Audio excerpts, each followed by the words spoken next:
वेळा वेळा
भोगतोना घडे संचिता वासुनी करावे ते मनी समाधान म्हणून या मनी मानू नये खेदू म्हणावा गोविंदू वेळोवेळा अनिका रुसावे न लगे भोवता अनिका रुसावे न लगे भोवता आपण या संचिता वाचून या मनोनी मनी मानू नये खेदू म्हणावा गोविंदू वेळोवेळा तुका म्हणे भार घातल्यावरी तुका म्हणे भार घातल्यावरी होईल काय वारी नारायण मनोनी मनी मानू नये खेरू म्हणावा गोविंदू वेळोवेळा विठ्ठल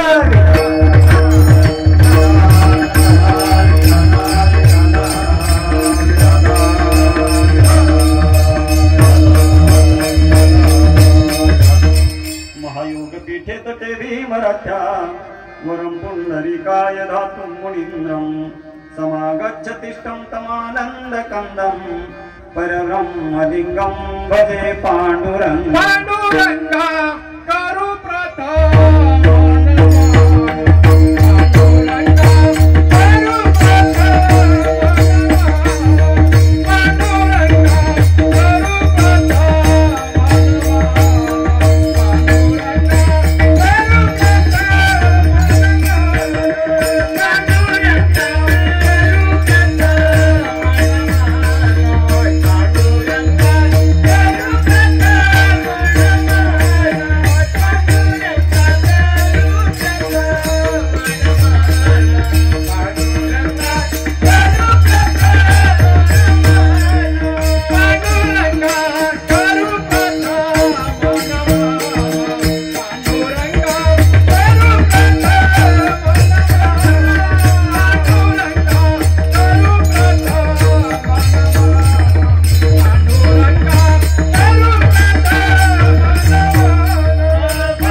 त्यांच्या कृपादानी कथेचा विस्तारू बाबाजी सद्गुरु दास तुका दयांचे केल्या स्मरण होय सकळ विद्यांच्या अधिकरण त्याची वंदू श्री गुरुचरण श्री सद्गुरुचे ते नमस्कार मी आता ओम नमो ज्ञानेश्वरा करुणा करा दयाळा तुमचा अनुग्रह लाधलो पावन झालो चरा नमो सद्गुरु तुकया ज्ञान दीपा नमो सद्गुरु सच्चिदानंद रूपा नमो सद्गुरु भक्त कल्याण मूर्ती नमो सद्गुरु भास्करा पूर्ण कीर्ती सेवेलागी सेवक झालो तुमच्या लागलो निज चरणा अहो स्वामी तुकया देवा यावरी न करा अहेरा शिवभोळा चक्रवर्ती त्याचे पाय माझे चित्ती वाचवता शिवनाम तयान बाधी क्रोध काम मस्तक माझे पाया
संचिता वाचुनी करावे ते मनी समाधान म्हणून या मनी मानू नये खेदू म्हणावा गोविंदू वेळोवेळा.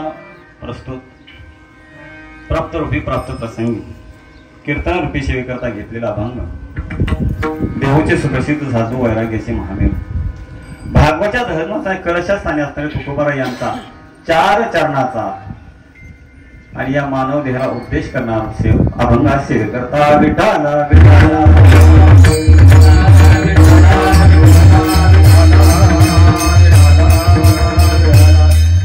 सेवेला सुरुवात म्हणून थोडासा परिहार देणं भक्त्याचं गरजेचं. सेवा काय निमित्त आहे सर्वांना ज्ञात आहे, म्हणून तरी परिहार देणं गरजेचं.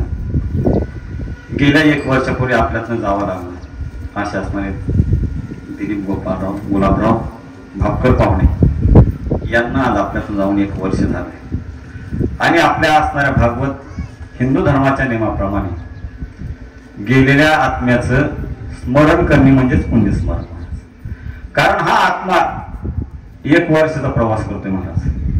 आत्मा 1 वर्षाचा प्रवास आहे महाराज. कुठपर्यंत? यमदरबारापर्यंत 1 वर्षाचा प्रवास. त्यात अनेक अडथळे, त्याला सांगायला वेळ आपल्याकडे आता कमी. असा असणारा आत्मा आज फिरत फिरत आज कुठे जातो? त्या यमदरबारात जातो. त्या ठिकाणी आज त्याची काय असतं? पाप पुण्याचा हिशोब आज करण्याचं काम चित्रगुप्त करतो महाराज. चित्रगुप्त त्या पाप पुण्याचा हिशोब करतो. मग त्या जीवात्म्याने जे पुण्यकर्म केले असेल ते त्या ठिकाणी त्या जीवात्म्याचं पाहतो.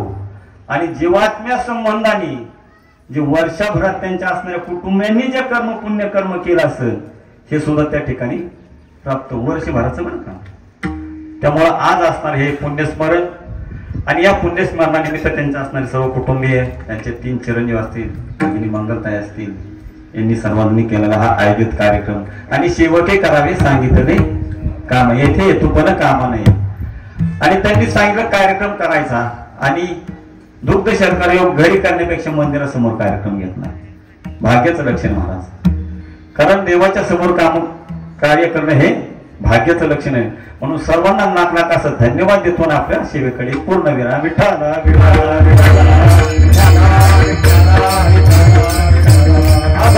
महाराजांचा आहे. आणि महाराज सांगता भोगतो न घडे संचिता वाचुनी.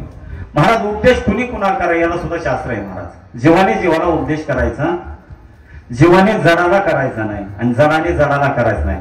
उपदेश करण्यासाठी संत महात्म्यांची गरज आहे. उपदेश संत महात्मे करतात, एक तर देवानी करावं किंवा संतांनी. अभंग तुकाराम महाराजांचा आहे. आणि या जगतात जर जगद्गुरूचा विचार केला तर 3च जगद्गुरू होते महाराज.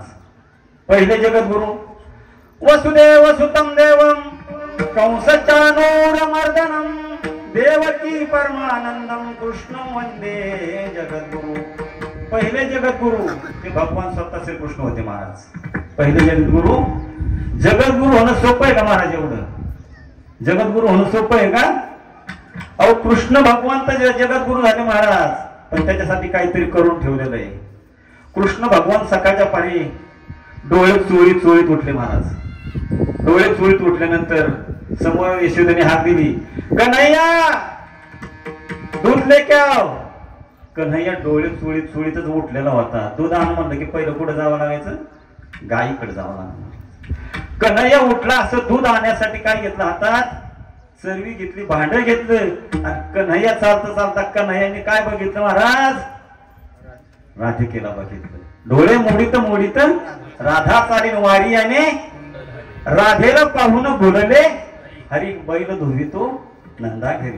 त्या कृष्ण भगवंताने त्या राधेला पाहिलं, गेलं पुन्हा खाली बसलं, जाऊन दार काढाय बैला खाली बसलं महाराज. बरोबर बैला खाली एकदा मोठ्याने बसलं की ते कार्य पुढचं पारच पाडावं लागतंय महाराज. इकडे यशोदा भगती नंद महाराज बघतात, कृष्ण भगवंत धार काढाय गेला बसलाय कुठं? बैला खाली बसला महाराज. पुढचं सांगत नाही, बैला खाली बसलं पण बैलाची धार. त्याच्यासाठी जगद्गुरु आहे महाराज. कृष्ण म्हणजे जगद्गुरु. दुसरं जगद्गुरु आहेत आद्य शंकराचार्य. कृष्ण भगवंताने जिवंत बैलाची धार काढली महाराज. आद्य शंकराचार्य भिंतीवर चित्र होतं बैलाचं. भिंतीवर कशा होतं? भिंतीवर चित्र होतं. त्या बैलाची धार माय कोणी काढली? शंकराचार्याने काढली. हे दुसरे जगद्गुरु. आणि तिसरे जगद्गुरु म्हणजे जगद्गुरु तुका अवतरणामयाचा, सद्गुरु तुका अवतरणामयाचा, सद्गुरु तुका अवतरणामयाचा, सद्गुरु तुका अवतरणामयाचा, सदा सकळाचा येतो निया, सदा सकळाचा येतो निया. हे तिसरे जगद्गुरु. माझ्या कृष्ण भगवंताने जिवंत बैलाची धार काढली, पण माझ्या जगद्गुरूने असलेल्या नंदीची धार काढली. स्वरात पूजिले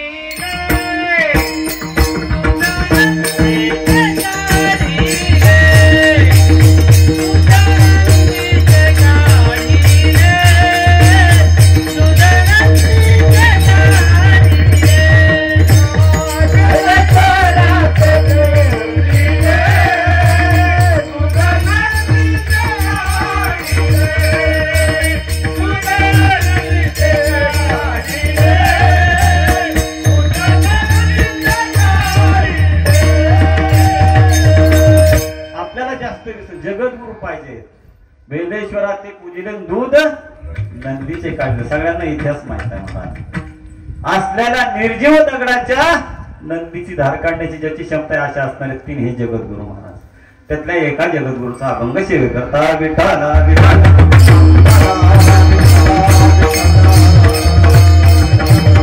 प्रस्तुत अभंगातून महाराज सांगतात भोग तो ना घडे संचिता वाचवणी.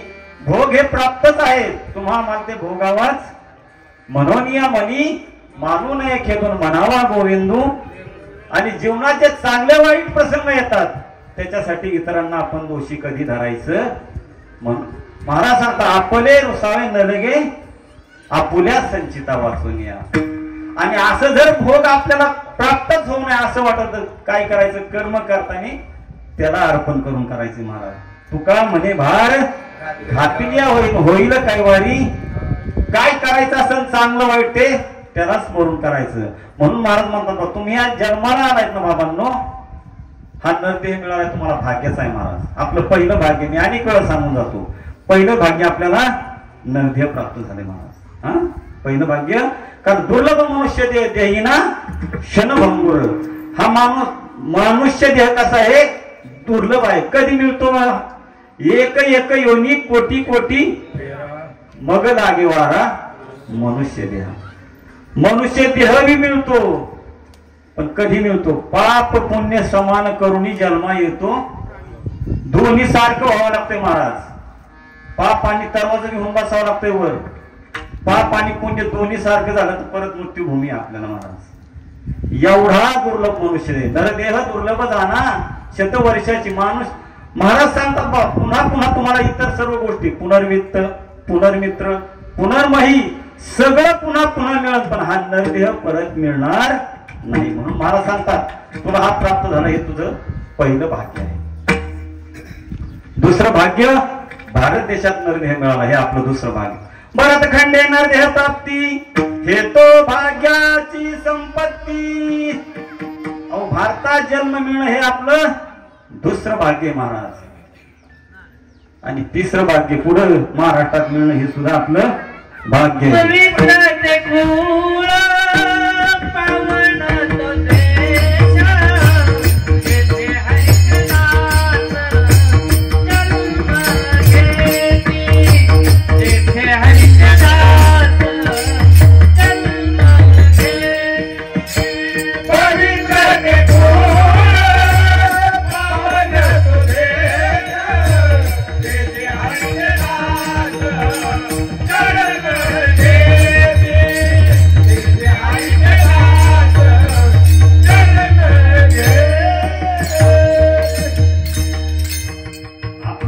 पवित्र ते कुळण पावन तो देश जेथे हरीचे दास जन्म घेते महाराज.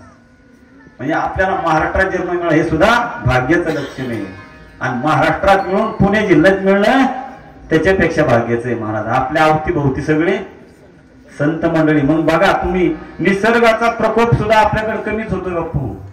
निसर्गाचा प्रकोप ज्या ज्या ठिकाणी आता पूर बघा तुम्ही, लोकांना राहायला जागा नाही अशी परिस्थिती. आपल्याकडे तशी काही काळजी करायची कारण नाही. कारण हे सुद्धा त्यांची पुण्य आहे महाराज. म्हणून पवित्र ते कुळ पावन तो देश आणि जेथे हरीचे दास, म्हणून आपलं खरोखर भाग्य आहे. महाराज सांगतात तुला हा नरदेह प्राप्त झालाय, अनमोल किमतीचा नरदेह. मग या नरदेहाला आल्यानंतर माणसाने दोन गोष्टी कधीच विसरायच्या नाही महाराज. नरदेह आल्यानंतर दोन गोष्टी कधीच विसरायचं नाही. पहिलं काय नाही विसरायचं, आपलं मरण नाही विसरायचं. काय आपल्याला एक दिवस जायचं हे आपण विसरायचं नाही.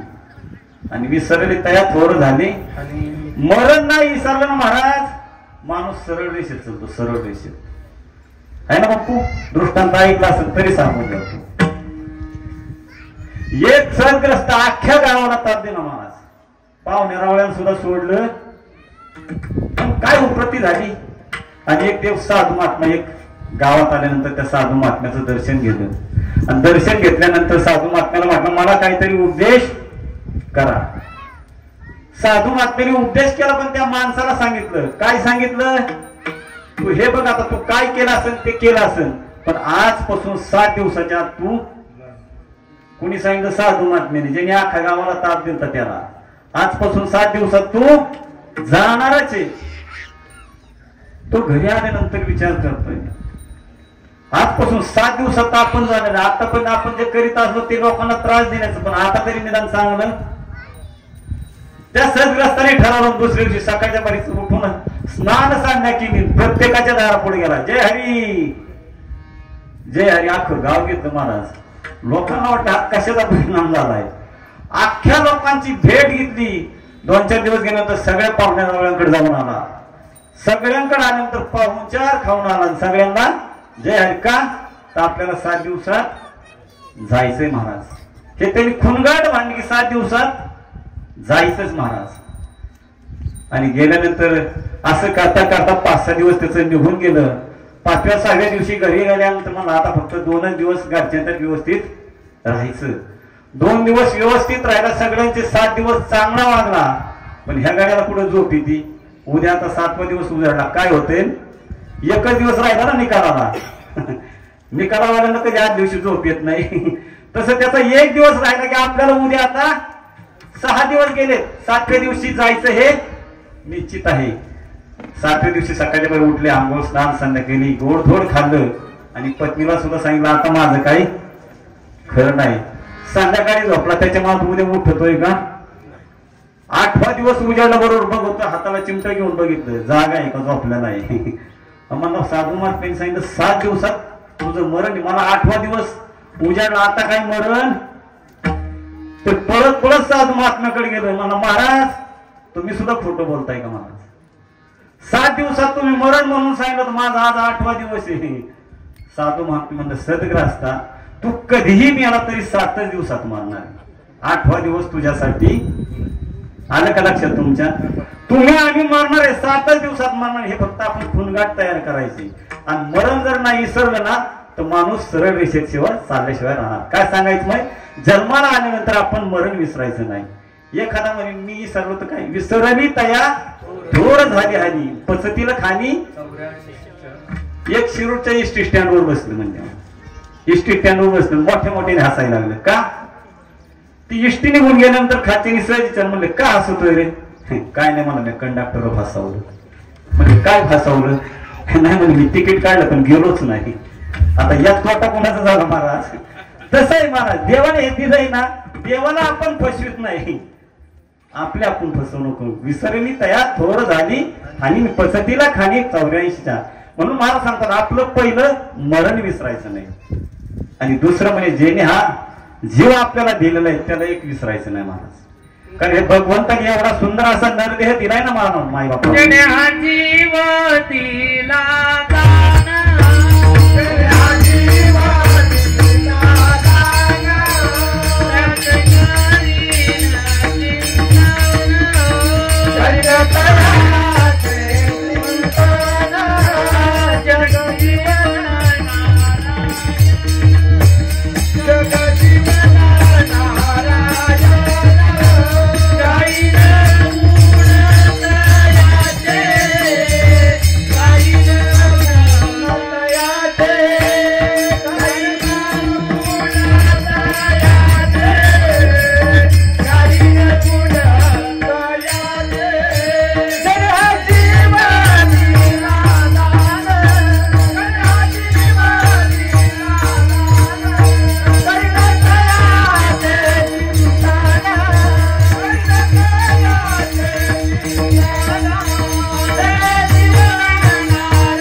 विसरायचं नाही, हा जीव आपल्याला दान मध्ये दिलाय महाराज, फुकट मध्ये दिलाय का घेतलंय काय? देवानी देताना काही घेतलंय का आपल्याकडून? काही घेतलं नाही, फुकट दिलेलं आहे महाराज, फुकट. जेणे हा जीव दिला दान करीन तयाचे चिंतन जग जीवन नारायण गायीन गुण तयाचे. एक साधू वारकरी आजारी पडला महाराज.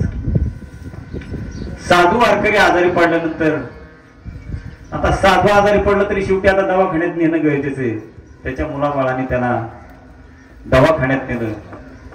शिष्यांनी दवाखान्यात नेल्यानंतर त्या ठिकाणी साधू आत्म्यावर उपचार चालू केला आणि उपचार चालू करण्यापूर्वी डॉक्टरांनी सांगितलं 10 लाख रुपये तुम्हाला आधी भरावं लागेल, तेव्हा तुमचा आतड्याचं ऑपरेशन होईल महाराज.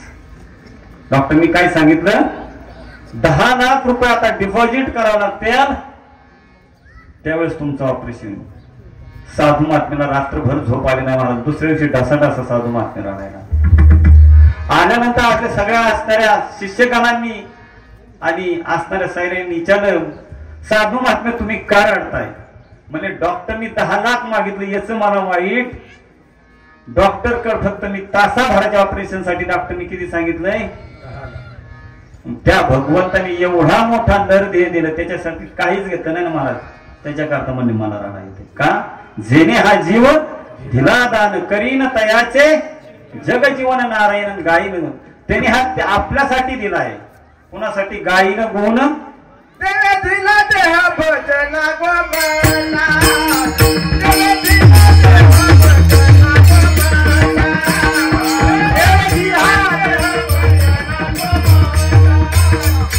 देवे दिला देह भजन गोमना, देवे दिला देह भजन गोमना,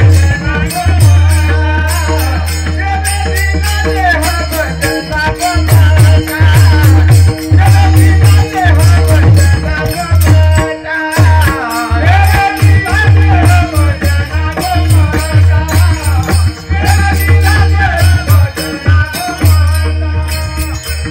देह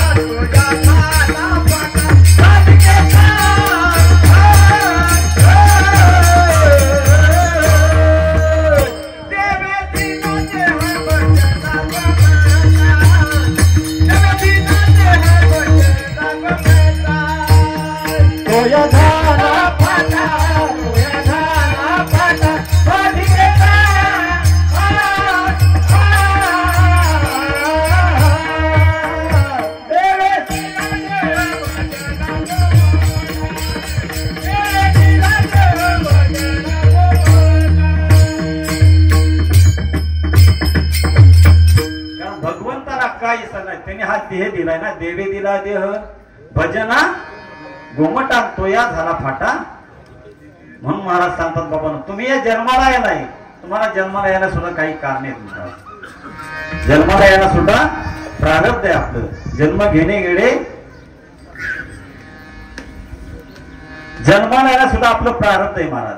तसा जन्म आपल्याला मिळत. म्हणून महाराज सांगतात या समाजाची अशी पद्धत आहे महाराज. 4 वर्ग या समाजात. या समाजाच्या जर 4 वर्गात विभागणी केली, एक वर्ग असा आहे,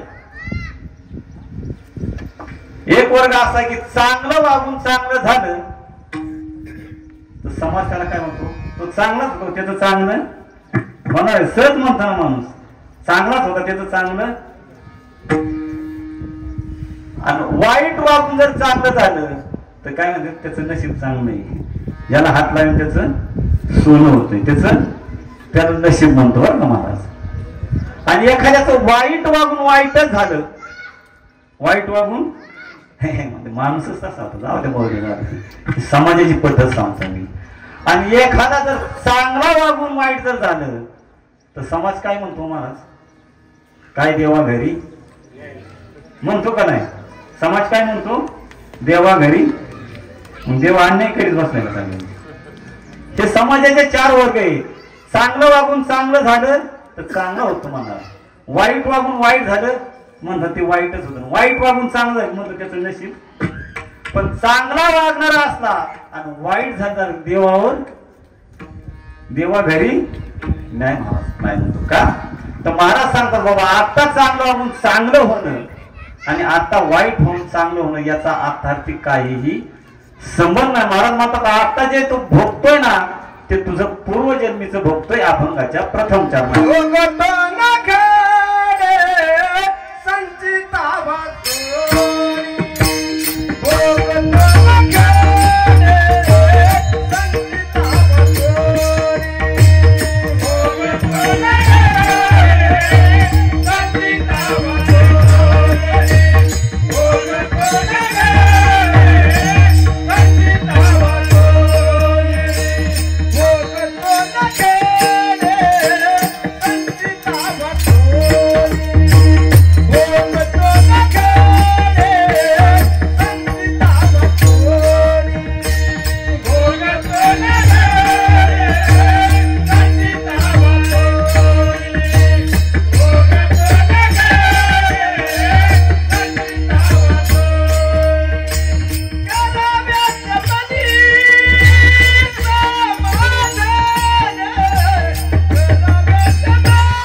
काहीही संबंध नाही महाराज.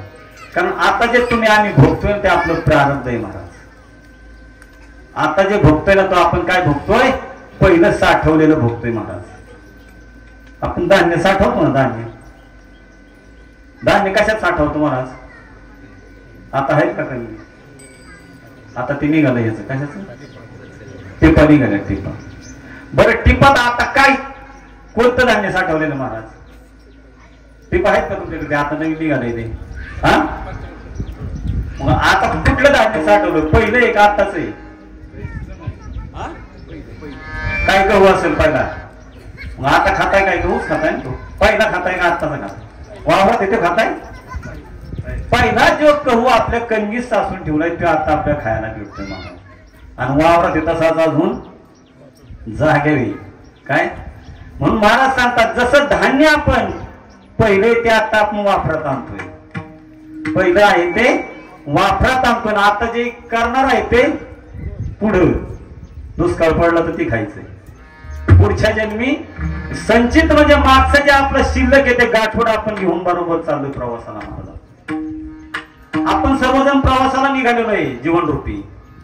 जीवनरूपी प्रवासाला चाललोय महाराज. आणि ते संचित रूपी गाठोड आपण त्या गाठोडाच नाव प्रारब्ध. आता जे आपण संघ घेऊन फिरतोय ना ते आपलं पहिलं प्रारब्ध आहे महाराज. आणि ते आता भोगीत आपण पुढे जाणार. आणि आता जे तयार करू ते पुढच्यासाठी महाराज. तेव्हा महाराज म्हणतात जे आता चांगलं होऊन वाईट होणं याचा येतात काही संबंध नाही महाराज. म्हणून महाराज भोगतो ना घडे संचिता वाचून. जसं प्रारब्ध असं तसं आपल्याला वागावं लागतंय महाराज. प्रारब्ध सांगू का 1-0 मिनिटात? रेल्वे गाडी महाराज. आधी रेल्वे का आधी रूळ तयार करतात महाराज? आधी रूळ केल्याशिवाय रेल्वे त्याच्यावरून चालणार. तसं हे प्रारब्ध रूळ केलेलं आहे महाराज.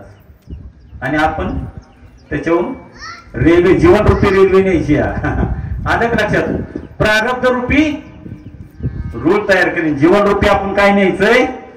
रेल्वे. त्याच्यावरून ड्रायव्हर कोण आहे? आपण स्वतः ड्रायव्हर आहे त्या रेल्वेचा. मग आता तुमच्या मनात आलं रेल्वेचा रूळ सोडून तुम्ही जाणार आहे का महाराज? आता बेलवंडीला जायचं, रेल्वे जर श्रीगोंद्याहून असेल तर तुम्हाला कुठून जावं लागेल? का मधून जाता येईल? तसं आहे महाराज म्हणजे हे रूळ टाकलेले. प्रारब्ध म्हणजे रूळ आहे आणि आपण जीवनाचा प्रवास करतोय ते रेल्वे आहे आणि त्याचा ड्रायव्हर. मग आपण ड्रायव्हर किती हुशार असलं तर रेल्वेचं रूळ टाकून बघू शकत नाही. जसं रेल्वेचा प्रवास जसा रूळ असेल त्याप्रमाणे त्या रेल्वेला जावं लागेल. तसं महाराज सांगतात, तुम्ही ह्या जीवनरूपी रेल्वेत आलाय, तुम्ही ड्रायव्हर असला तरी जसं प्रारब्ध रूपी रूळ टाकले ना तसंच तुम्हाला वागावं लागेल. विठ्ठल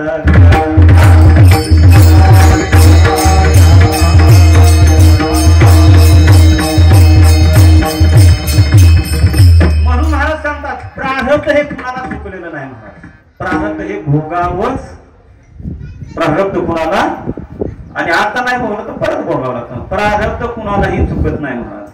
कारण महाराज सांगतात, भोगतो ना घडे प्रारब्ध वाचून. जे पूर्वीचं असेल ना त्याचं सुख दुःख तुम्हाला भोगावं लागेल, म्हणजे भोगावाच लागेल.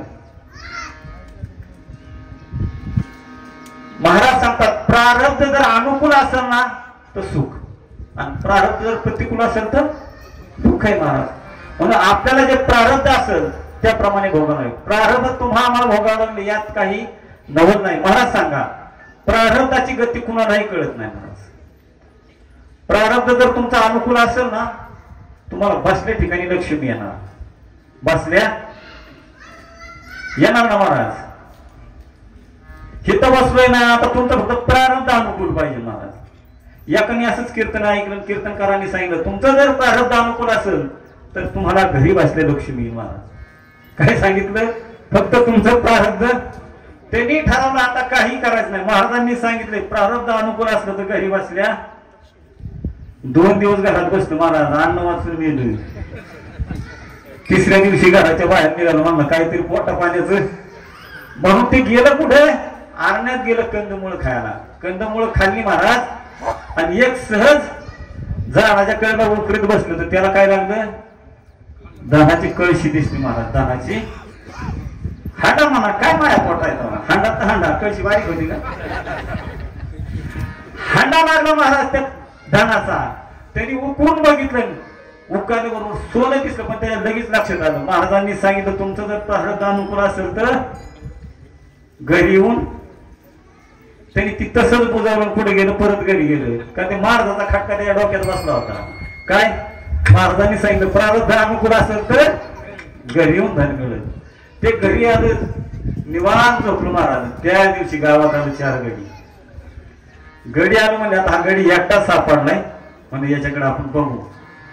गेला त्याला झोपडला. ही 2 दिवसाचा उपचार. म्हणला माझ्या घरात पोटाचा अन्नात कण नाही, माझ्या पोटात मला हा काय मिळणार, माझ्या घरात काही.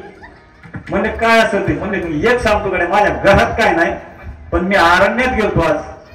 त्या ठिकाणी एक मला दहाचा हांडा दिसलाय, ती तुम्हाला सांगतो, ती जाऊन तुम्ही बिंदास घ्या, माझं काही. त्या चोरट्यांना खून वगैरे सांगितली आणि चोरटी कुठे गेली? त्या अरण्यात गेले महाराज. आणि ते झाड सांगितलं बरोबर चोरटीने त्या ठिकाणी उकरायला सुरुवात केली. उकरायला सुरुवात केल्याबरोबर हांडा दिसला ना महाराज त्यांना. कुणाला? चोरांना हांडा. चोर खुश झाला, म्हणजे गडी खोटा बोलला नाही. पण हांडा जसा जसा वर काढला त्या हांड्यात काय निघालं? साप, विंचू, गोमा, असं असंख्य प्राणी त्यात निघालं. चोर म्हणले काय खडीत हुशारी, म्हणजे आपल्याला फसवलं, म्हणजे याचा सुद्धा आपण जिरूच म्हणले. जिरवाजिरीची नाही साध्या हवशी, म्हणजे याची सुद्धा आपण, म्हणजे आपल्याला फसवलंय ना आपण सुद्धा त्याच जिरू म्हणले. त्यांनी तसाच हांडा तोंड बांधलं म्हणले महाराज. वरून फाडक्याने तोंड बांधलं. म्हणजे आता असाच हांडा नेऊन पुढे टाकायचा त्याच्या. आणि पहिलं सवान होतं, ही सवानेखाली वर तोंड करून झोपलो होतो महाराज. वर तोंड करून सवानेखाली चोर आले. आता त्यांच्या मनात हात झोपलेला आहे म्हणलं. त्यांनी हांड्यात काय होतं चोरांना माहित होतं. काय होतं? साप, विंचू, गोमा काय असते ती सगळे कीटक झाला. आणि नंतर त्या हांड्याचं पॅक पण म्हणजे सोडू नका बरं का, म्हणजे आपल्याच अंगावर येईल. वर सवानेवर चढले. हा गाड घराघूर झोपत होता. ते पाहिलं सवान्यातून झोपले, म्हणजे आता असं त्याच्या अंगावरच पालत करून टाकू. म्हणजे काय ते सापाने असणारे तू सगळे त्याच्या अंगावर टाकून देऊ म्हणतात फळून मिळायला पाहिजे म्हणजे. चोरांनी काय केलं मायबापांनो, असणार तो सवाना उघडला तो झोपला होता का वरून तो हांडा वाचायला सुरुवात बघत काय माया तोंडाकडे हांडला वाटल्या बरोबर असणार त्या हांड्यातलं काय झालं साप येऊन तू संपलं महाराज. सोन्याच्या मोहरा सगळ्या त्याच्या अंगावर पाडल्या. चोर म्हणले अरे आपण नीट डोळ तपासा म्हणजे काय. चोरांनी पाहिलं म्हणजे आपण तर तिथून हे आणलेलं सोन्याच्या मोहरा त्याच्या अंगावर उठून पाहतो. आईला म्हणा महाराजांनी बोललेलं खरंच झालं म्हणजे आपला दृष्टांत संपला. अभ्यासाची कैशी कोळसे अभ्यागाला सोनं असलं तरी ती कोळसे दिसणारी महाराज आणि प्रारब्धात असलं तर तुम्हाला घरी येऊन आल्याशिवाय राहत नाही. आपला दृष्टांत म्हणून महाराज म्हणतात जे आता भोगतोय चांगलं वाईट हे पूर्वजन्मीचं भोगतोय आणि आता इथून पुढे भोगाय मिळणार आहे ते आता आपण तो कमावता ते पुढं वापरात मिळणार आहे. तसं महाराज म्हणतात आता चांगलं होणं आणि वाईट होणं याचा यथार्थी काही संबंध नाही. कारण आता जे चांगलं होतंय ना ते तुमचे मागील कर्म चांगलं असलं पाहिजे. कर्म झाले त्याची भोगा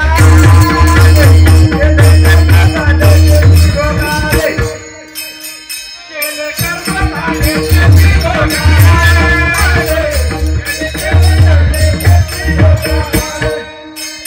केले कर्म झाले त्याची भोगा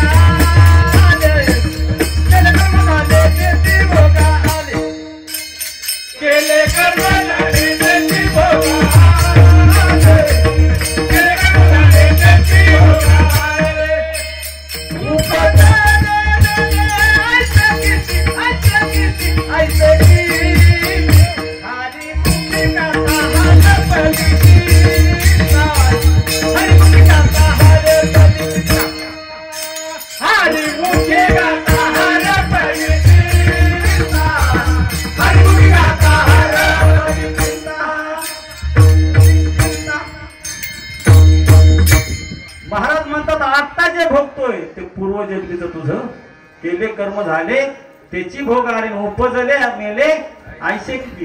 प्रारब्ध कुणालाही चुकत नाही महाराज. प्रत्येकाला प्रारब्ध आहे. तुम्हाला मला किडामुंग्यांना प्रारब्ध नाही का महाराज. किडामुंग्यांना प्रारब्ध आहे का नाही. प्रत्येकाला प्रारब्ध आहे. उपजले मेले ते त्यांचं प्रारब्ध आहे महाराज.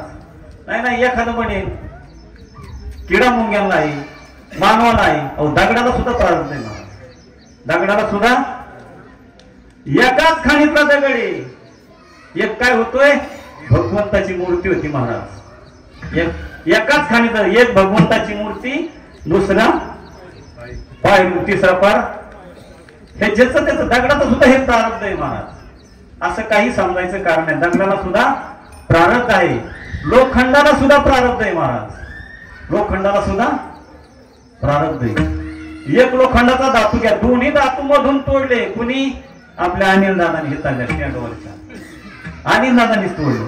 दोन्ही धातू एकच धातू दोन्ही भाग केलं आणि एकाचा काय बनवला महाराज. एकाचा चिमटा बनवला. चिमटा चिमटा आहे माहिती. एकाचा चिमटा बनवला. पूर्वीच्या काळात होता. आता चिमट्याचा ना आता काही संबंध राहिला. आणि एकाचा बनवला चमचा. काय बनवला लोखंड एकच. एकाचा बनवला चिमटा आणि एकाचा बनवला चमचा. आता पूर्वीच्या काळी चुली होत्या महाराज. त्या चमच्याचा चिमट्याचा उपयोग कुठं करीत होत्या माया माता भगिनी. हा अहो हारकाड आहे करीत होत्या. चिमट्याचं प्रारब्ध काय हारकाड आहे काय मागणीत पडलेला चिमटा आणि चमचा कुठं अहो भाजीत बी दोघाच्या मध्ये येतो तो हे चमच्याचं प्रारब्ध आहे महाराज. काय मला सांगायचं दगडाला सुद्धा प्रारब्ध आहे. लोखंडाला सुद्धा प्रारब्ध. नळे नळे ही माती आहे ना माती त्याला सुद्धा प्रारब्ध आहे. महाराज आता घट बनवतो महाराज. घट आहेत ना माहीत. हा सगळ्यांना माहिती. कुंभार आता घट बनवतो. आता साखरेचा सण होऊन गेला. पहिले मोठ्याने डेरे असायचे. प्रत्येक घटाचं प्रारब्ध आहे महाराज. पहिल्याच्या काळी काय करायच्या ते दही दूध ताक लोणी असलं की ते कशात ठेवायचे गाडग्यात ठेवायचे महाराज. गाडग्यात आणि त्या गाडग्यात किती किती पिढीचं राहायचं ते गाडगं सांगता येत नव्हतं. इतक्या दिवस राहायचं महाराज. त्या गाडग्याचं प्रारब्ध चांगलं.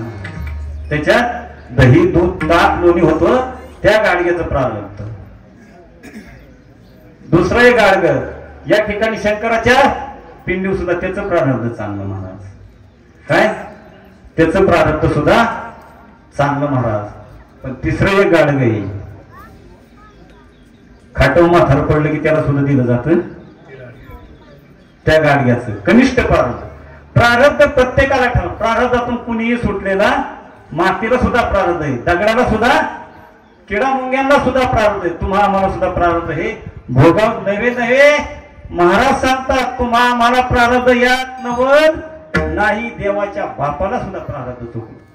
देवाच्या बापाला सुद्धा प्रारब्ध चुकणं. कोण देवाचा बाप? राजा दशरथ. सर्वांना पाठे तरी पण सांगून जातो. राजा दशरथाला शाप होता. कुणाचा? श्रावण बाळाच्या आईवडिलांचा. श्रावण बाळ आपल्या आईवडिलांना घेऊन तीर्थयात्रेसाठी जात होता. जाता जाता उन्हाळ्याचा दिवस घनदाट अरण्यात श्रावण बाळ गेला. महाराज अरण्यात गेल्यानंतर मायबापाने सांगितलं श्रावणा आम्हाला थोडीशी तहान लागली रे, पाण्याची व्यवस्था कर. श्रावण असणार ते अंध मायबाप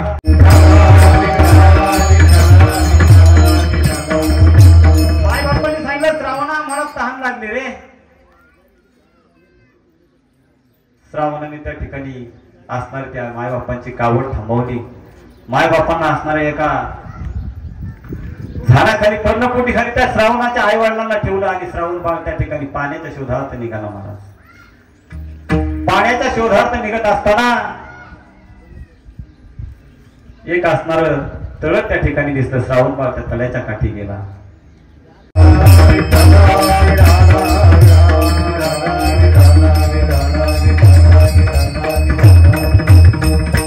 असणारा श्रावण बाळ त्या तळ्याकाठी गेला. महाराज आणि तळ्याकाठी आपल्या अंध आई बापांना पाणी आणण्यासाठी तळ्याच्या कडेला उतरला.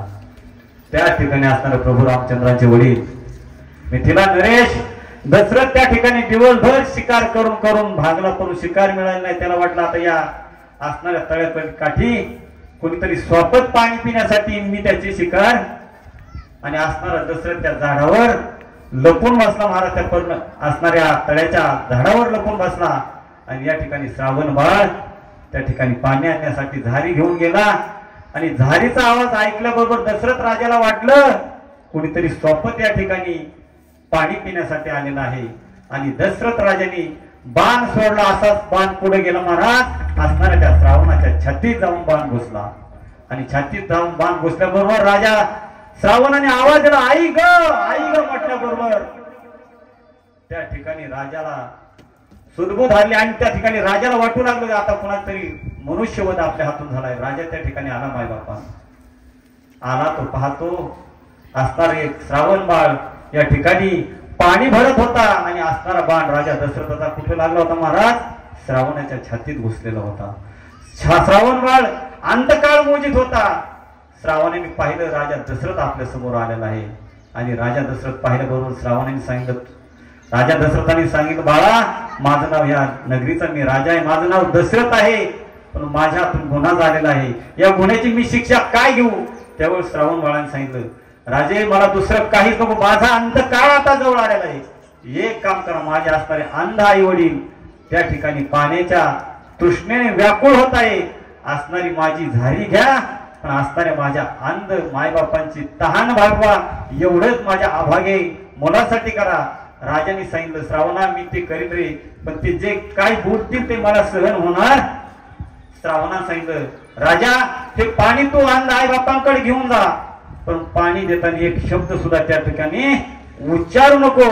आणि जर तू शब्द काढला तर श्रावण नाही म्हणून तुला ते शाप दिल्याशिवाय राहणार नाही. आणि त्या राजाने दुःखद अशा अंतकरणाने त्या असणारी श्रावण बाळाची झारी घेतली. माझ्या बाप्पा श्रावण बाळ या ठिकाणी पडलेला आहे. श्रावण बाळाची झारी घेतली आणि असणाऱ्या राजाच्या आईवडिलांचा जवळ गेला. कुणीतरी आलेलं पाहिलं, आई वडिलांना वाटलं आमचा श्रावण बाळ. श्रावण बाळ बोलत नाही. आई वडिलांना खूप दिलं श्रावणा तू आलास का? तू बोलत का नाहीस? तू बोलत का नाहीस? आणि तू जर आमच्यासमोर बोलला नाही तरी आम्ही पाणी सेवन करणार नाही. तुझ्या योगात आम्ही प्राण देह त्याग करू शेवटी राजाचा नावेला झाला. राजाचा नावेला झाला आणि राजाने सांगितलं, मी तुमचा मुलगा श्रावणबाळ नाही, मी या मिथिला नगरीचा असणारा राजा दशरथ आहे. तुमचा श्रावणबाळ परत तुमच्याकडे कधीही येणार नाही. हे शब्द मायबापाच्या कानी पडतात. मायबापाने मोठ्याने टाहूकडा श्रावणा, आणि श्रावणा म्हणून या आई बापाने शेवटची घटिका आता अंत जीव सोडणार तेवढा त्या राजाला सांगितलं, तू कुणी असू दे, पण आमच्या अंधाय मायबापांचा तुला श्राप आहे. ज्याप्रमाणे पितृयोगात मेलो आम्ही मरत आहोत ना, त्याचप्रमाणे तुला पितृयोगात मारावं लागेल. देवाच्या बापाला सुद्धा चुकलं नाही. कर्मे श्रीराम वनवास गेला,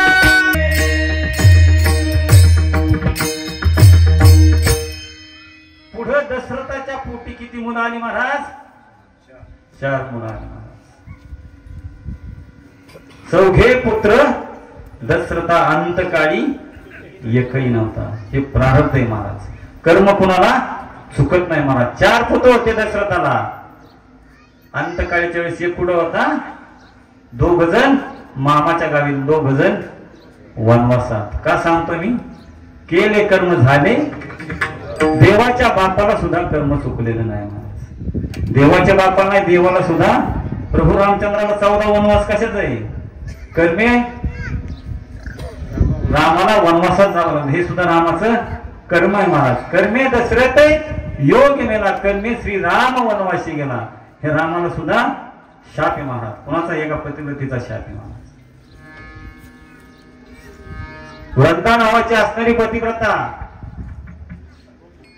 आणि हे वृंदेने पतिव्रते जैसा भ्रतार प्रमाण असणारा पतिव्रता त्याचा ज्ञानेंद्र, त्याला असं वरदान होतं की जोपर्यंत ती असणारा दुसऱ्या पर पुरुषाशी तिचा संबंध येणार नाही तोपर्यंत तिचा नवरा मरत नव्हता. कोण? ज्ञानेंद्र नावाचा राक्षस महाराज. त्या वृंदेला असं निराला वरदान होतं. आणि या ठिकाणी ह्या ज्ञानेंद्रने त्या असणाऱ्या सर्व देवांना त्रास द्यायला सुरुवात झाल्यानंतर शेवटी सर्व देवता काही प्रसंग आला की कुणाकडे जात्या? विष्णू भगवंताकडे. देवाला सांगितलं, देवा आता आमच्याच्याने हे रगडत. आणि मग त्या भगवंताला माहित न सांगता तुम्हा कळू येते अंतर.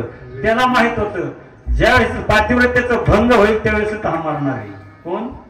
पतिव्रता. तुका म्हणे पतिव्रता तिची देवावरी.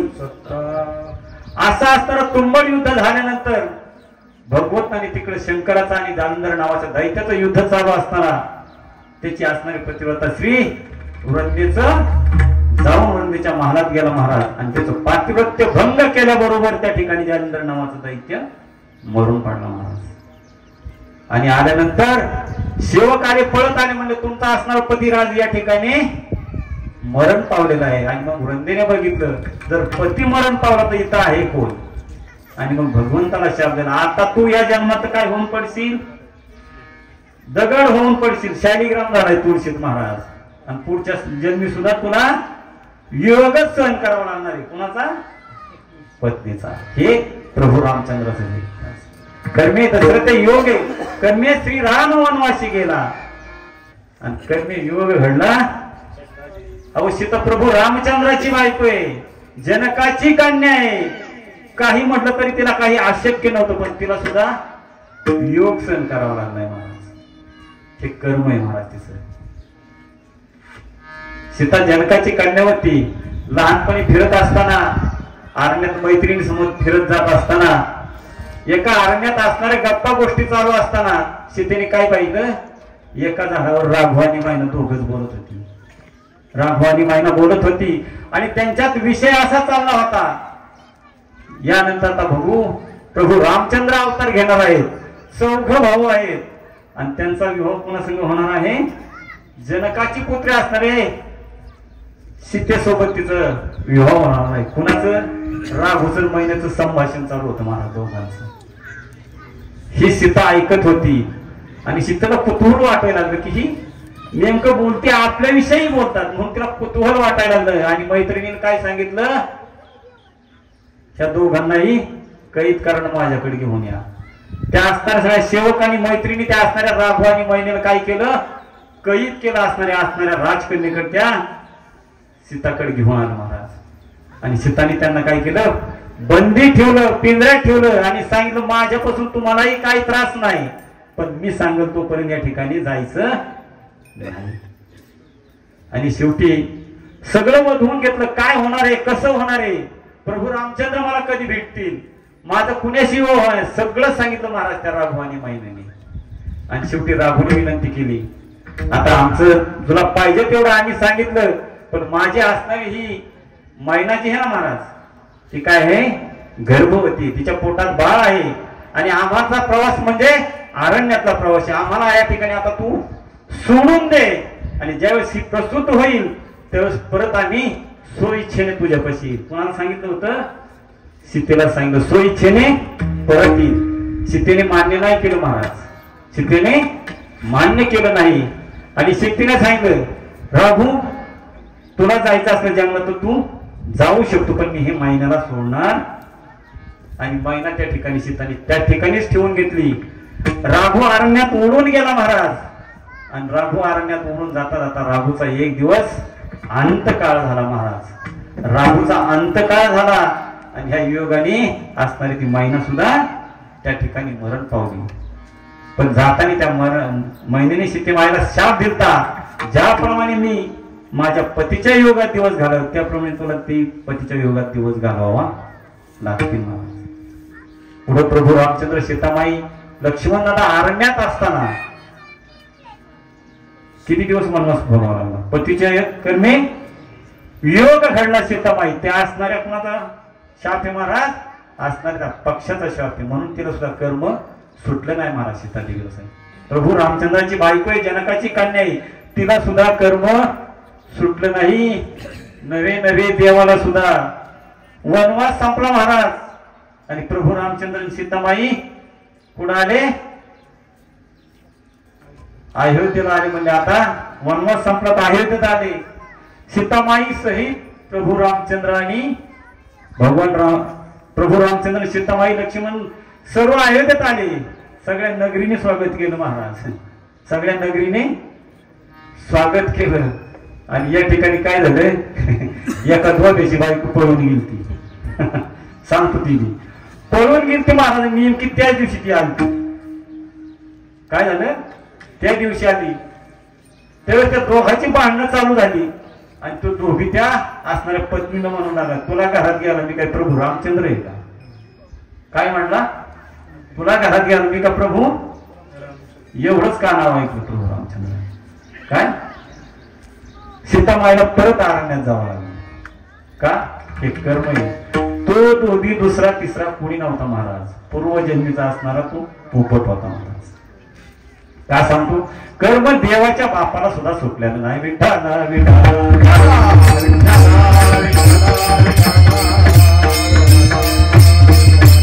म्हणून महाराज म्हणतात देवा सुखात देवाधिकारांना सुद्धा हे कर्म चुकलं नाही. प्रारब्ध हे देवाला सुद्धा भोगावं नाही, देवाच्या बापाला सुद्धा भोगावं. कृष्ण भगवंताला सुद्धा प्रारब्धच भोगावं लागले महाराज. कृष्णाचा जन्म झाला कुठं, तुरुंगात जन्म झाला महाराज. बर दिवस होती का रात्र, बर निदान पौर्णिमेची असावा ना, काळो की रात्र. बरं निदान जन्म झाल्या निदान मातेचं संगोपन त्याच ठिकाणी व्हावं म्हणला तरी तिथे नव्हतं महाराज. त्याला एवढ्या रातच्या 12 वाजता कुठं जावं लागलं, नंदाच्या घराला जावं लागलं. सुखरूप गेला का नंदाच्या घराला तरी? अहो त्या वसुदेवाला वाटलं असं हे नसतं झालं तर परवडलं असतं महाराज. एवढी असतं यमुना पार काढायची, पाणी कुठे गेलं महाराज, वसुदेवाच्या तोंडाला गेलं. का, ते प्रारब्ध आहे महाराज, देवाला सुद्धा प्रारब्ध. म्हणून महाराज सांगतात की जे आता तुम्ही आम्ही भोगतो ना, हे आताच काही नाही, भोगतो ना घडे जे पूर्वीच आहे ते तुम्हाला भोगावंच लागेल. नवीन सार्वभौम राजा आहे कोण, 100 पोरं कुणाला होती, धृतराष्ट्र. सर्व हस्तिनापूर त्याच्या ताब्यात होतं महाराज, त्याला काही कमी. सार्वभौम राजा आहे. आणि राजांनी एक दिवस विदुर काकाला बोलून घेतलं. म्हणजे विदुर काका सगळं आता माझं होतं नव्हतं तेवढं सगळं संपवलं, पण माझ्या वाट्याला हे दुःख का आलंय? कोणी विचारतंय? धृतराष्ट्र विदुर काका. विदुर काका सर्वसामान्य नव्हते. विदुर काका म्हणजे यमधर्माचा अवतार होते. कोणाचा? यमधर्माचा. म्हणजे विचारताना सुद्धा धृतराष्ट्राने कोणाला विचारलं पहा, जो यमधर्म आहे की माझ्या वाट्याला हे का आलं? मग त्या विदुर काकाने असणार पूर्वीची चित्रपट लावले तो हिडिओ, आताच्या भाषेत लावले तो, आणि असणाऱ्या विदुर काकाने ते पूर्वीचं लावले ते हिडिओ काढला. महाराज हा 22 वर्षाचा राजपुत्र होतो. राजपुत्र असताना याने अरण्यात भ्रमंती करत असणारा शिकारीला गेलेला होता. महाराज दिवसभर वन फिरला, पण शिकार काय कुठे सापडली? 5 वाजताच्या सुमारास एक हरिण नजर पडलं महाराज, आणि त्या हरणाचा पाठलाग करीत करीत ते गेलं, पण ते हरिण सुद्धा त्याच्या हातात सापडलं नाही महाराज. आणि शेवटी राजा वैतागला, मला दिवसभर शिकार करून सुद्धा काही माझ्या हातात नाही. रागाने बेधुंद झाला महाराज तो. कोण? धृतराष्ट्र. आणि शेवटी ठरवलं, या अरण्यात मला शिकार नाही भेटली, हे अरण्यच ठेवीत नाही. काय केलं? आणि पहिल्या काय केलं मला? गारगुटी पडली, गारगुटी महाराज. ती गारगुटी त्या धृतराष्ट्राने घेतली आणि कशा उगाळली? दगडा उगाळली मला. दगडा पहिल्या काळे पिटणं दगडाव गारगुटी उगाळली, आणि गुणधर्म काय त्याचा? काय झालं? ज्वाला तयार झाली, आणि अख्ख्या जंगलाला राग लागून दिली. जंगल भस्मसात होत आलं. पण कर्म धर्म संघाने त्या जंगलात एक सर्पिन व्याली होती महाराज. सर्पिन व्याली. सर्पिन असणाऱ्या त्या आगीच्या भीतीने कुठं घुसली? खाली बिळात बसली. पण सर्पिनाला जवळजवळ 100 मुलं होती महाराज. 100 पिल्लं झालेली होती सर्पिनीला, आणि ती सर्पिन त्या बिळात जाऊन बसली. पाहता पाहता असं जंगल खाक झालं, आणि जंगल खाक झाल्यानंतर आग विझल्यानंतर ती सर्पिन कुठं आली? वर आली. माय बापा सर्पिन वर येऊन बघतो अख्खं जंगल जवळ गेलं. असणारी ती पिलं पाहत बसली, आणि पाहत बसली या ठिकाणी फिरू लागली, तर पिलाचे असणारी लहान लहान मणी त्या ठिकाणी तिला जाणू लागले. 100ची 100 पिलं सर्पिनीची भस्मसात झाली. माय बापा सर्पिन सुद्धा रागाने क्रोधामय झाली, आणि ज्या कुणी या जंगलाला आग लावली असेल, ज्याप्रमाणे माझी 100 या ठिकाणी पिलं मेल्यात ना म्हणणे, त्याची सुद्धा 100 पिलं मरतील. नवे त्यांनी लावलेल्या आगीमुळे माझं जे डोळं गेले तो सुद्धा अंधारा झाल्याशिवाय राहणार नाही. असणारा धृतराष्ट्र कसा होता? अंधारा मारली किती? भोगतो ना घडे संचिता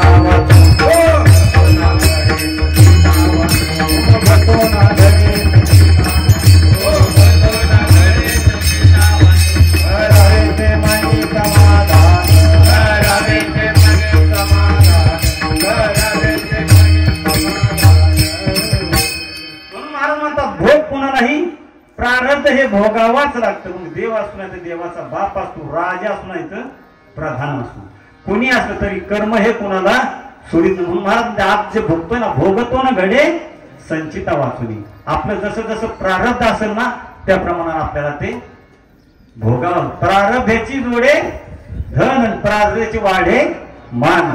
जसं जर प्रारब्ध असेल तर तुम्हाला धन जमावता येतं, प्रारब्धाने तुमचा मान सुद्धा वाढवतो. नाही तुकाराम महाराज, प्रारब्धाची होय सुख, आणि प्रारब्धाची पावे सुख झालं हे सुद्धा प्रारब्धाचे आपलं, आणि दुःख झालं तरी ते आपलं प्रारब्धाचे महाराज. मग नवे तुकाराम महाराज याच्याही पुढे सांगतात, जाऊन सांगतात प्रारब्धाची भरे आणि तुका करीना. तुकाराम महाराज ते तुमचं पोट भरते ना, ते सुद्धा तुमच्या प्रारब्धामुळेच भरते महाराज. आपण कामावतो जे काही कमीत नाही त्यांचं उपाशी राहिले दाखवा एखादा तरी, उपाशी कुणीही राहणार नाही. हे त्याच्या टायमाला त्याच्या जवळ ते अन्न मिळणार म्हणजे मिळणारच. म्हणून महाराज म्हणतात प्रारब्धाचे भडे पोट आणि तुका करीना, म्हणजे निमुक बोभाट करीना, तर तुमचं पोट सुद्धा प्रारब्धामुळेच भरतंय. म्हणून प्रारब्ध हे कुणाला चुकत नाही. म्हणून महाराज भोगतो ना घडे संचिता. ठीक आहे महाराज, प्रारब्धाशिवाय काही घडत नाही आम्हाला मान्य आहे, पण आम्ही नेमकं करावं काय हे अभंगाच्या द्वितीय चरणात सांग. म्हणून यामने मानून एकेदू, म्हणून यामने मानून एकेदू.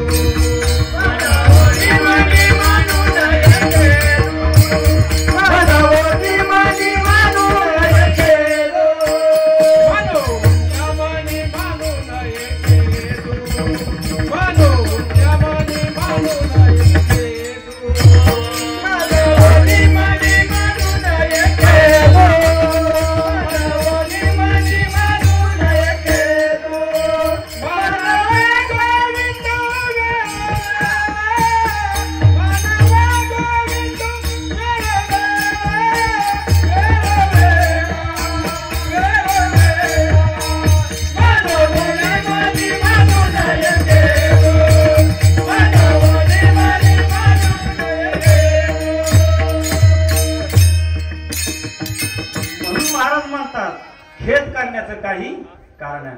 नको खेद करू पूर्ण त्या गोष्टीचा पती लक्ष्मीचा. चांगलं झालं तरी वाईट वाटायची कारण नाही, वाईट झालं तरी चांगलं वाटायची काही कारण. म्हणून या म्हणी मानू नये. फक्त काय करायचं त्याचं नामस्मरण करायचं. मला चांगलं झालं तरी म्हणायचं नाही, देवाची इच्छा. वाईट झालं तरी म्हणून या म्हणी मानू नये. खेद करायचं काय. महाराज सांगतात तू खेद करून करणार तरी काय.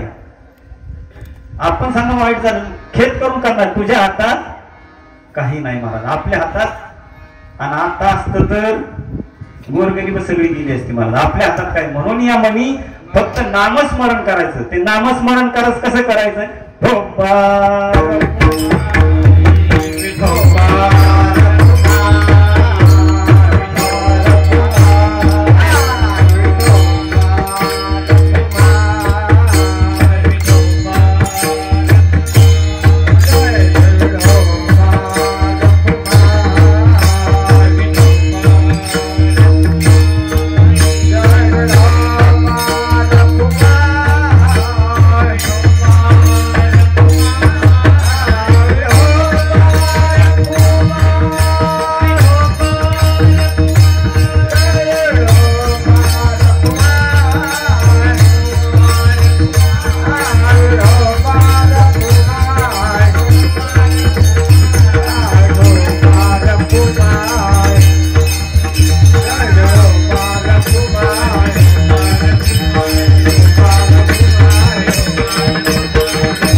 बघता बघता काटा बारावर गेलाय. बोलायला लागलं की 12 वाजलेलं आहे. त्यामुळे आता तुम्ही सगळी बघत असाल मला. त्यामुळे मला सांगतात चांगलं वाईट झालं तरी म्हणून या म्हणी मानू नये. खेदू म्हणावा गोविंदू. त्या भगवंताचं नामस्मरण केलं नंतर काय होईल. गोविंद गोविंद म्हणा लागली असे मग गोविंद ते काय भेद नाही. त्या देवाचं जर चिंतन करीत बसलं तर आपल्याला कुठलीही काळजी करायची कारण नाही, कुठलीही काळजी कारण. म्हणून महाराज सांगतात त्या प्रपंचात जरी चांगलं वाईट घडत असेल ते आपण दुसऱ्याला काही दोष नाही. आणि का रुसावे नलगे.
अनिका रुसावे, आपलं चांगलं झालं तरी कोणा रुसायचं नाही, वाईट झालं तरी.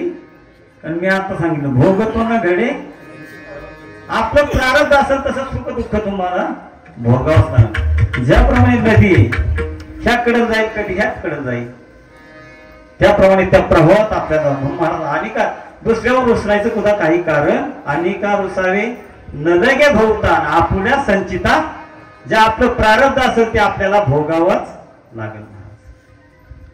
कारण जे भोगतोय ते आपण पूर्वीच भोगतोय, संचित क्रियामान आणि प्रारब्ध महाराज. म्हणून दुसऱ्यावर रुसरायचं काही सुद्धा कारण नाही. आणि मग महाराज काय झालं, एक दिवस असं झालं, सगळं युद्धाचा प्रसंग संपला पांडवांचा. पांडवांनी युद्धही जिंकलं. आणि यावेळेस गप्पा गोष्टी करत असताना द्रौपदीच आणि कृष्ण भगवंताची चर्चा चालू. म्हणे कृष्ण भगवंता, जैने हे ईश्वर निर्मिले महर्षी देवा समज व्यक्ती स्वर्ग धरिते सत्ता मात्र्या, तुला सगळ्यांचं कळतं म्हणले. मग तुला माझं कळत नव्हतं का काय होणार आहे? म्हणजे कळत होतं ना, माझ्या नशिबी काय आहे तुला कळत नव्हतं का? म्हणजे त्या दिवशी कळत होतं ज्या दिवशी ही सोंगट्या खेळत बसली होती. काय त्या दिवशी माझ्या लक्षात आलं पुढं काय होणार आहे, पण त्याचं प्रारब्ध आहे. मग तू असतानाही सुद्धा मला एवढी दुर्दशा का प्राप्त केली? तर कृष्ण भगवंताने सांगितले, द्रौपदी खरं सांग, ज्या वेळेस तुला सभामंडपात आणलं कोणी दुःशासनाने, त्यावेळेस आधी तू कुणाकडे पाहिलं? आधी असणारा त्या भीष्माचार्याकडे पाहिलं, हे मला वाचवतील म्हणून. कुणाकडे पाहिलं? आणि भीष्माचार्य सुद्धा काय करीत नाही म्हणून कुणाकडे पाहिलं? परत कृपाचार्याकडे पाहिलं, द्रोणाचार्याकडे पाहिलं, की कुणीच काय करीत नाही म्हणले. आपल्या असणाऱ्या सगळ्या नवऱ्यांकडे पाहिलं म्हणले, भीमाकडे पाहिलं, भीम उठायला लागलं होतं. धर्माने सांगितलं बस म्हणजे हे पाच सुद्धा तुझं रक्षण करू शकत नव्हती. यांची सगळ्यांची पाळी झाली. स्वतःच्या सामर्थ्याने तू अडवण्याचा प्रयत्न केला म्हणले. केला का नाही? म्हणजे हो भगवंता केला. केला ना? मग माझा नियम ठरलेला आहे, जोपर्यंत माझा भक्त माझ्याकडे येत नाही तोपर्यंत मी त्याच्याकडे. तुका म्हणे भार गाथली यावरी, तुका म्हणे भार गाथली यावरी, तुका म्हणे भार गाथली यावरी, तुका म्हणे भार गाथली यावरी, तुका म्हणे भार गाथली यावरी, तुका म्हणे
बघता बघता आपला निर्धारित वेळ संपलेला आहे आणि ज्यांचं आज पुण्यस्मरण आहे ते असणारे दिलीप प्रभाकर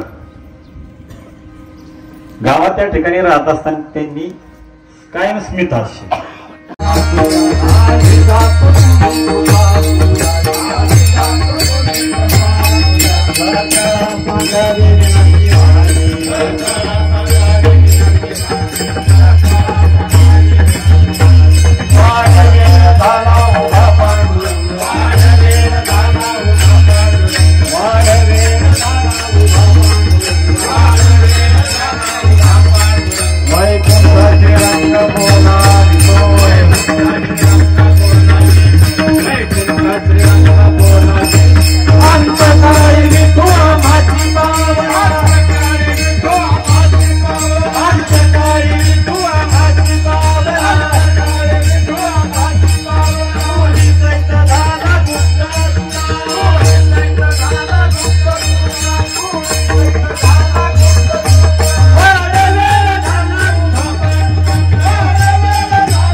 तुका म्हणे आता उदार तोही मग ठेवी पायी संतांचे